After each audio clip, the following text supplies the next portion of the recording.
Only allowed to have it on Saturdays because Saturdays is the candy day. Wait, you have a candy day?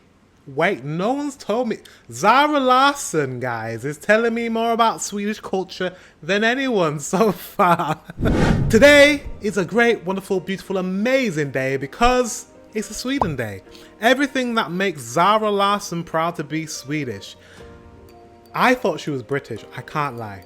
Without further ado, let's get into this reaction. Let's go. Hi, I'm Zara Larsson, and today I'm gonna be showing you some of my favorite things from Sweden and what makes me proud to be a Swede. I'm gonna show you some snacks, some foods, talk to you about places you can visit, and show you how to celebrate midsummer like a true Swede. Let's go. Going to Sweden with Zara Larsson. Fika! So I've heard of fika many times, as you guys know. So first off, we have a classic fika, which is basically the time where you don't eat like the real meals. No breakfast, lunch, or dinner. It's all that you snack on between those meals. Okay. And usually it's some sort of pastry, or you know, like this is kanelbulle. And the Swedish cinnamon buns, which this is, are quite different than the American ones because we have this pärlsocker, which is these big like sugar things. Instead of that frost. I've not seen that before, the stuff on top. It's pärlsocker. Is that what she said? Is that what she... I'm just trying to copy how she said it. I've not seen that before. Or maybe I have seen it, I've just not really... No one's actually pointed it out. So well done, Zara Larsson. Thank you very much for pointing that out. And the difference between Swedish cinnamon buns and Americans. Frosting. I've never had an American cinnamon bun. I think they look so scary. Scary. Okay. Should not approve. What I like is a cardamom bun. They're very yummy. And then this is a semla, which is very seasonal. You would only have this in the month of February. Oh yeah, it's not February anymore. Well, past February. So now that it's like, what is it, the second, what is it, March? We're into March, at the first week of March. Have they stopped selling semla where you are? Let me know in the comment section, because I know obviously February was the month for that, but what happens when it's not February anymore? Do they still have inventory? Do they still sell it? Do they go, oh no, it's the 1st of March, we can no longer sell semla? Let me know. I don't know. Let me know. I'm not a huge fan of it because inside of it, you see, this is all like cream, and that's all very nice and that, and a bun. So this is kind of like marzipan, but it's weird because I really like marzipan. I don't like marzipan. I didn't know it had marzipan in. I'm not a fan of marzipan, guys. I don't know. And I'm also not eating bread at the moment. That's a long story. I'm trying to get fit. But yeah, marzipan. My grandma used to bake. My grandma makes wedding cakes as a living. Well, she's retired, but you know, she makes wedding cakes for people. And it has marzipan underneath the icing, and I can't stand that. I scrape it off and I just eat the cake in the middle and maybe a little bit of the icing. So I don't know. I'm not sure if I like semla, but I will try it. I will try it for you guys as well. Marzipan, but I don't like this. But they're like cousins, but this is the cousin that I don't like very much. So I'm gonna do this. You can put this in a bowl with warm milk. Like you would eat it as a soup. You would put it in the bowl with the warm milk.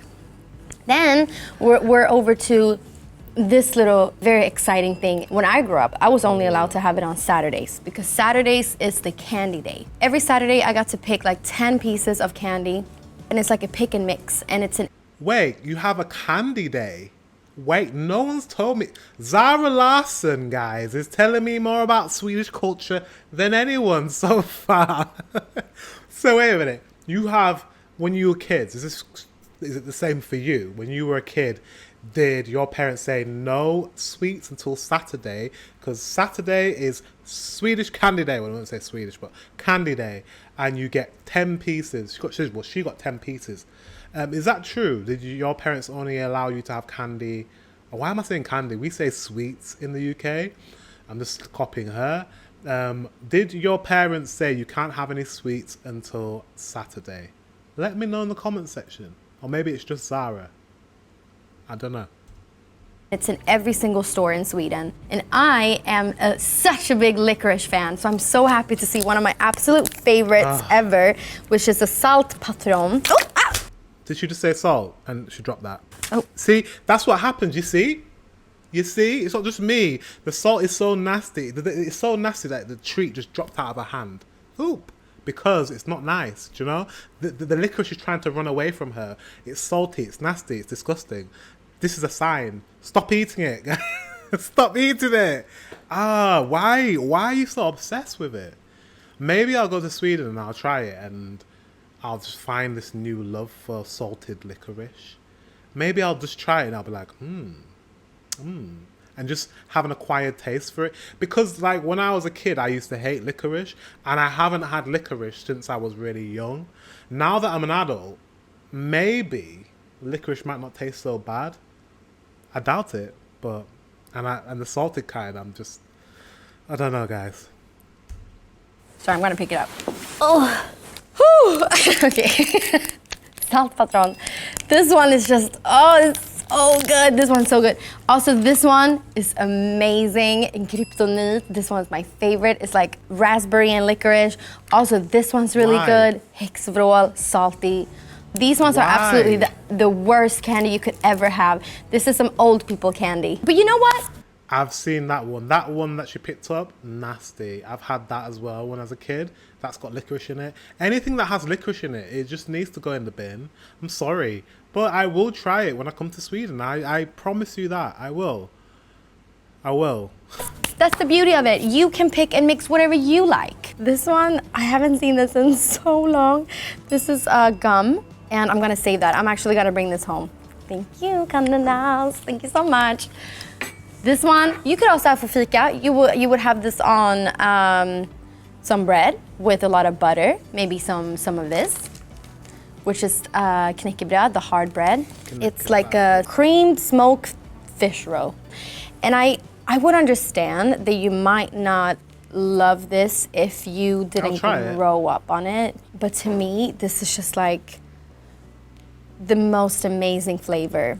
It's giving like umami to me. I am way. Okay, it's like an umami flavor. Okay, she's selling it. She's selling your sweet. She's doing very well. Selling these Swedish snacks to me. She said it's got an umami flavor, and she could understand if you didn't grow up with it, you might not like it. I understand that. There's things in the UK that we have that I'm sure the rest of the world are like, oh, why would you eat that? Like, what's the big deal of that? But for us, we have that acquired taste from being very young, so. Way more of a salty, savory type of person than I am with the sweet stuff. Like even the sweets, I will like enjoy a licorice. Nice, nice. A lot of people know Swedish food from the food court at IKEA, and that is pretty accurate. As you know, we got this. I love the fact that the food court in IKEA is accurate to Swedish food. I love that. I don't know if you get, well, you wouldn't have seen on my Patreon, I shared a picture. I'll share it with you guys because I'm going to share it with you guys. A picture of Swedish meatballs, mashed potato, and lingonberry jam that I had at IKEA. It was pretty good. It was pretty good. Do you know what? It was very nice. I thoroughly enjoyed it. The sweet with the savoury and the mash and the gravy. Do you know what? It just suits someone who's from England, like their palate, our palate. Like it just suits that. And I'm used to eating British food, and we like mashed potato, and we love gravy and meat. It's perfect. And like we have cranberry sauce with our Christmas dinner, which goes with meat. So it's just perfect for my taste buds. So I enjoyed it. Got the Swedish meatballs here, but we also have some other things to try. And let's start with that. So on this little plate, this actually would look like a typical midsummer. I don't know what it is about herring. The Swedish holidays. Maybe it's the same for you guys, but we do the exact same menu on every single holiday. Midsummer, Christmas, Easter, like it does not matter what kind of holiday, we have the same menu, period. On this Kind of, yeah. With Christmas, it's the same menu. We have all the trimmings, the turkey, the stuffing, Yorkshire puddings, gravy, roast potatoes. What else am I missing? The cranberry sauce, mint sauce if you got lamb. Like, you know, we have the trimmings as well every Christmas. Easter, we have Easter eggs. We have hot cross buns. Yeah, we have traditions of eating the same thing yearly round, and we enjoy it. So yeah, you're not alone, Sweden. We're with you. On this one right here, I see we got the pickled herring. I would have it with some sour cream, chives. I'd have that. Perhaps. That looks fresh. It's like being at home. This is my favorite. I would have it just like this. Toast scallion is also very easy to make at home. Just shrimp, some mayo, dill, onion.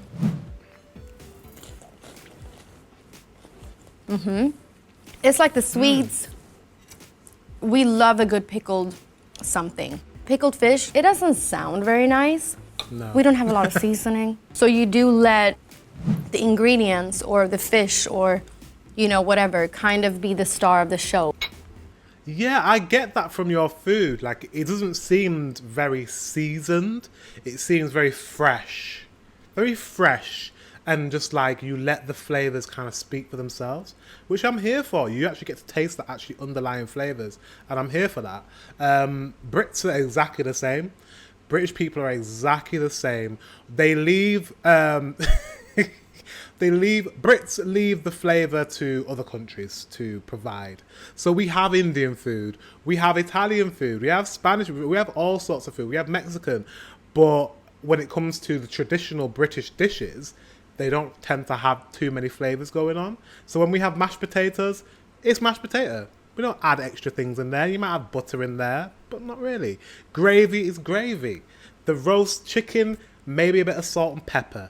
If you want to be kind of bit like, whoa, you might add a little bit of rosemary. But we don't use too many flavors in our foods. And I love British food for that. And I have a love for British food for that. That's what I grew up on. So I totally get that Swedish kind of let the flavors just be. It's a very European thing.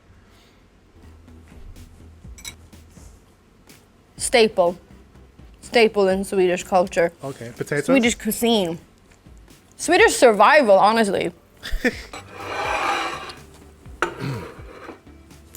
The star. The queen. Star. The Swedish dish, if you will. She's simple, well. she's elegant, she's classy. Okay. 4 things. Meatball, mashed potato, pickled cucumber, I haven't had and that. lingonberries. And with the yummy, yummy brown sauce for the meatballs. This combination, I don't know who came up with it. I would say a genius. It's just like, it just hits. It just hits. Oh my God, this is like. I love her. She's your national treasure. I love her. Her personality is awesome. She's selling this dish to me, and I've had it. It's good. She's really selling me this dish. Like, I want that right now. Like, where's my plate? I want one right now. It's like being out for a long time. You're in the mountains. It's windy. It's freezing. And then you see it. You see a cottage. And in that cottage, this is what's waiting for you. Also part of Swedish tradition, we just get shit-faced on every holiday. And this glass is very big. But what's nice about it is that you don't need to drink the whole thing. It is not like a shot. Sometimes, with the people you're around, you say, okay, let's just have half. And then you would sing a song about drinking half of it, because that is part of the fun. I'm gonna sing a song for you guys. I'm gonna do my dad's favorite. När vi kom hem från fjärden så tog vi oss en knorr. Ty kläderna var våta men strupen den var torr. Och då tänkte vi som så, det är bäst att späda på. För strupen torkar fortare än kläderna därpå. I love that.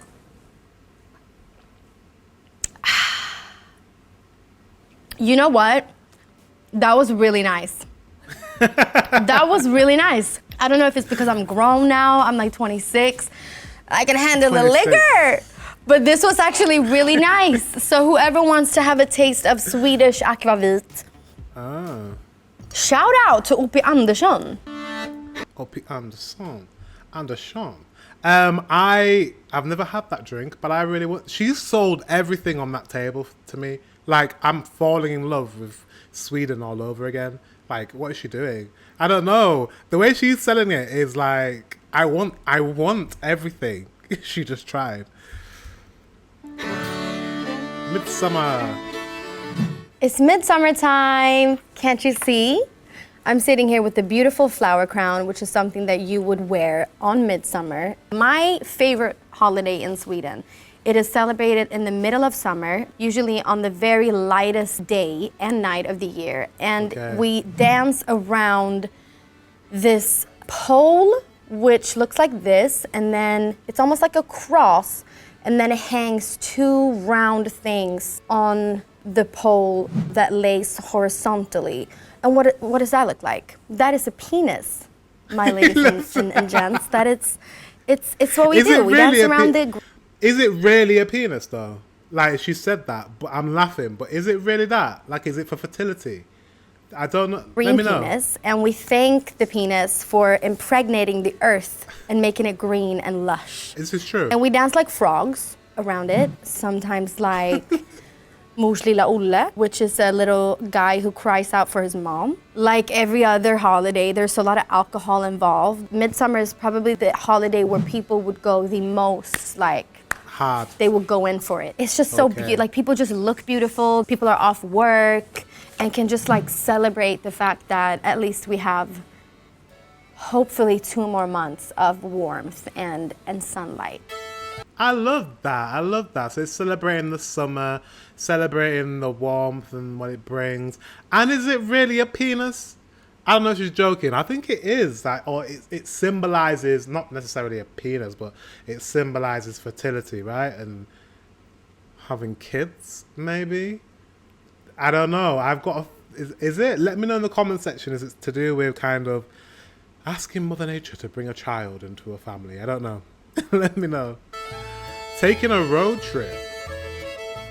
So as you can see here, this is Sweden, this is Norway, this is Finland, this is Denmark, this is Scandinavia. Finland is actually not a part of Scandinavia, but a part of the Nordic. So I would start my journey here from Stockholm. If it's summer, it's down south. Winter, up north. Okay. So I would take my car and I will go vroom, vroom, vroom, vroom, vroom, vroom, vroom, vroom, vroom, vroom, vroom, vroom, all the way down to here, Österlen. It's absolutely stunning. White beaches, cute. Beautiful cliffs. Wow. When you are down south here, you could also go to Malmö, which is the third biggest city in Sweden. And from Malmö, you can take a train that takes about 20 minutes, and you can go over to Copenhagen and just like spend the day there, or have a little beer, just chill in Denmark, and then you go right back and just enjoy your evening here. But south of Sweden is just absolutely gorgeous in the summertime. Wintertime, I would do the opposite. I will go up north to go skiing. Here with Norway, they have the fjords and they have a lot of mountains. And up here, you're most likely are gonna see the northern lights. And there's a lot of reindeers up here. Maybe Rudolph is from here somewhere. Last show that I did actually was here in Skellefteå. And it's really, really fun to come here. It's an amazing crowd. You could go on a sled with some dogs. Oh, I want to do that. It's cold though, but it's so stunning. And up here they have a really funny accent, I think, just like they do down south here. Also summertime. I'm learning more from Zara Larsson than I've learned from anyone else. This girl is good. She's telling me all about Sweden. So I only need to go in north in the winter, south in the summer. And she said there's weird accents in the south. I know there's weird accents in the south because they sound a bit Danish, no? There's southern Swedes. And then the northern Swedes have their own little dialect going on. I like to go here to Gotland. which is a Gotland. super old island. A lot of rich history over here. I would say it Lovely. takes about 4 hours with a ferry. Limestone City, baby. A lot of limestone over here. And that does for beautiful places to swim. Sweden in general, we have so many islands. We have about 220,000 islands. If you hear about Greece having a lot of islands, you should come here to the Stockholm archipelago, which is just so stunning. My favorite things in Stockholm would be, I like Djurgården a lot. It's in Stockholm city. So Stockholm is small, right? You can walk basically anywhere and you're always close to water. But Djurgården is just so beautiful because it's in the city, but it's like super green. And not a lot of people live there. I think like the king's friends live there and like people like that. But it's just very nice. And we also have this thing in Sweden called allemansrätten, which means that you could basically camp wherever you want. quickly. There's no such thing as like a private owned area. Even I've heard about this, where you guys can just set up camp wherever you want. There's no private land. Like, you can just, nature is for the people. You don't need to ask for permission. I love that, and I agree. Like, who said that you own what? You know, in America, it's not like that at all. In England, it's kind of like that. I think it's not enforced. That no one would stop you from camping, but there is private land, like private farmers' land, that you can't really trespass on. But like, you can walk through. I mean, I'm from the country. Guys. Like, I'm from Yorkshire, and in Yorkshire, I've walked through the Yorkshire Dales. I've been on little hikes, little mini hikes and stuff, and you can walk through farmland, and it should be totally fine. There's no real private land. I've never had any problems in the country, basically. So yeah, similar. even though it is, you are still allowed to be there. You're still allowed to exist and do your thing unless it's on someone's like backyard. The old town I really love. I really, really love the Swedish archipelago. And like I said, there's hundreds and thousands of islands. So wherever island you go to, I bet it's lovely. Thank you so much for watching, and I hope to see you soon in Sweden. Absolutely, I'm going to Sweden. Do you know what it is? I've learned more. I'm going to watch this again. Before I go to Sweden, I am going to watch this video again. Thank you to one of my Patreon members for putting it into the View family member reaction playlist that, you know, they asked me to react to certain things. Thank you very much, because I will watch this the day before I go to Sweden because I enjoyed it so much. And she gave a lot of, you know, gems and nuggets and explained a lot of things, and she sold a lot of food to me and places to go and things to do. I absolutely love this. I love her. She's got a great personality. I've never heard her speak or like had an interview before, but she's seems like a nice girl, and a credit to Sweden. Guys, thank you very much for watching. Until the next one, I will see you very soon.